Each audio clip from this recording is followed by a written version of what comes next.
Bonjour à tous et bienvenue dans cette vidéo de présentation du logiciel Reaper.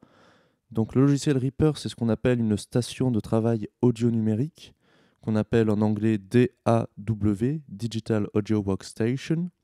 Alors c'est un logiciel composé de plusieurs outils, du coup, pour d'une part enregistrer ou importer des sons, les modifier et enfin les mixer. Les mixer, ça veut dire les mettre ensemble, les combiner.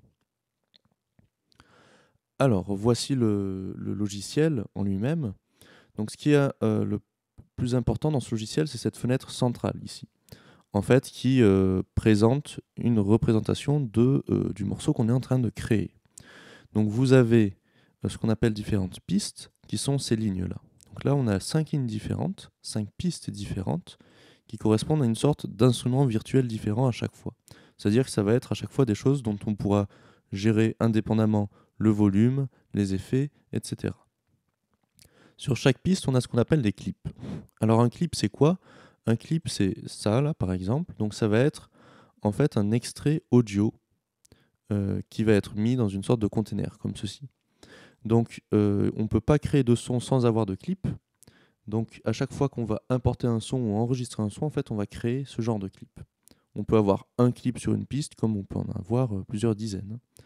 Donc là, on a les clips sur la première piste, ici les clips sur la deuxième piste, et ainsi de suite, qui sont représentés à chaque fois avec ce qu'on appelle des formes d'ondes.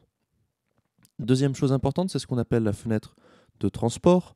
On l'a juste en dessous ici sur toute la largeur du logiciel.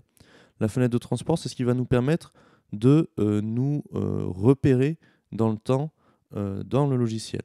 Donc on a ici euh, des repères au niveau du temps, donc là au niveau de la mesure, ici au niveau des secondes, donc là on est à une demi-seconde du début. On a ici quelque chose qui nous sert à lire, à s'arrêter, à revenir en arrière, à enregistrer, etc. Donc par exemple, si je lis ce passage, vous allez voir qu'on va avoir le curseur qui va se déplacer au fur et à mesure de la lecture. Voilà, donc là on est sur un extrait très court qui a été créé pour l'école ouverte d'avril. Enfin, la fenêtre de mixage, elle est juste en dessous. Et en fait, dans cette fenêtre, on retrouve les différentes pistes que l'on a ici. Vous voyez, 1, 2, 3, 4, 5, 1, 2, 3, 4, 5. Alors à quoi elle sert? Du coup, en fait, elle va servir justement à voir plus précisément les combinaisons qu'on va faire entre les différentes pistes, à gérer plus facilement. Voilà, c'est fini pour cette première vidéo sur Reaper. Je vous souhaite à tous une bonne journée et vous dis à bientôt.